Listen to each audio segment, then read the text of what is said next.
got a very large case labelled 2006. I must have done a lot of travelling because the variety of stuff there is astonishing. So here's little items of mishmash, a potpourri, I call it, of items from 2006, which is, what, 15 years ago. This was an extraordinary Japanese toy. Look at this. And the detail on it is amazing, but there's a problem that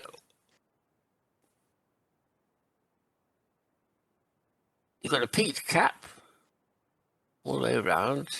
The place there, that's the little loudspeaker coming, the sound comes out of there. To turn it on, you just have to push the bit at the front, these words here.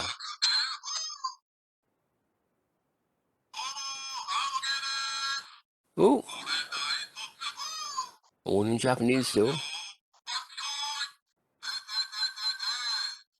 Yes, I don't quite understand it. Although at one point it did say 1, 2, 3, whee, which is okay.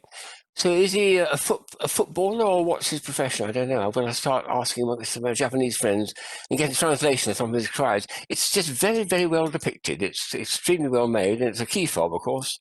And it's got some mystery about it, because I'm not sure what he's actually shouting and what his function is. Probably a footballer or sportsman, I don't know. But nice one, isn't it? Here's something that came out of a lot of these at that time. When the Berlin Wall fell in 1989, there's a lot of these. This is a postcard, of course, of the Berlin Wall. I must have had a trip to Berlin at that time, I think.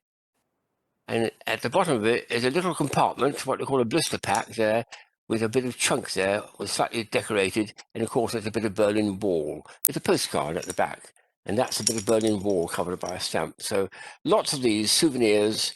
This one is a genuine one from a company in Berlin, so it's likely to be a genuine bit of the wall. Well, one of my colleagues said if you reassemble all the bits of wall, it would make 3 Berlin Walls. But there we are. But it's nice to have that in a little postcard. I like that. There's an extraordinary picture that a magician friend of mine here sent me, which works very well for me. I'll just show it. It's absolutely complete flat, and this is lenticular. There's the back of it. And it shows a globe of the world. And I'll light it from the back to give a bit of, I won't get too close, I'll go back to about there, I think it's probably best.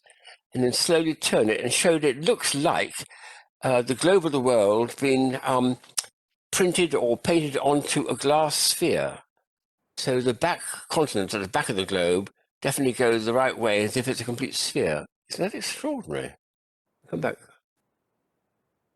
Absolutely flat, and yet it looks highly three-dimensional, very well done by lenticular technology. Wonderful piece, that. Very, very nice indeed. There's another straw I came across. I've been doing quite a lot of straws, drinking straws, I mean. This is a plastic one. There's where you sip. The other end is a bit extraordinary because it's flat. If I get this into focus, you'll see a little what's going on. And you see it's actually a spoon. I'll put a label on the back, so never mind that. It's a little spoon. I think the idea is if you're drinking a nice, thick milkshake, which has got bits in it, which are rather nice, you can dip and sip through the hole there, and you can dip in and put into your mouth some little bits, some sweet pieces from it. So a very nice little combined straw, which combines a little dipping spoon and a drinking straw as well. I think it's a well-constructed one. I like that. The last item is a very nice one, which I'd completely forgotten about. It's a nice hard plastic sphere with 7 ball bearings in it.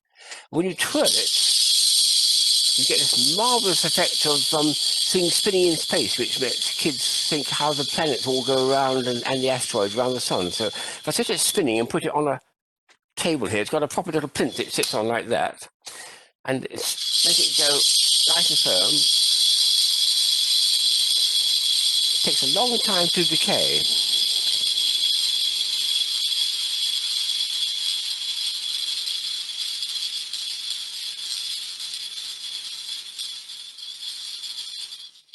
It finally comes to rest. Isn't that a beauty? So a lot of fun for kids to play with, to think that they're looking at planets and asteroids going around the sun. Gravitational effect. I mean, you get some superb stuff there. As well as being a rattle for kids as well. So that's a particularly nice one, I think. And it's a desktop toy with a plinth like that. It really makes it something rather special. So good year, 2006. Do you think?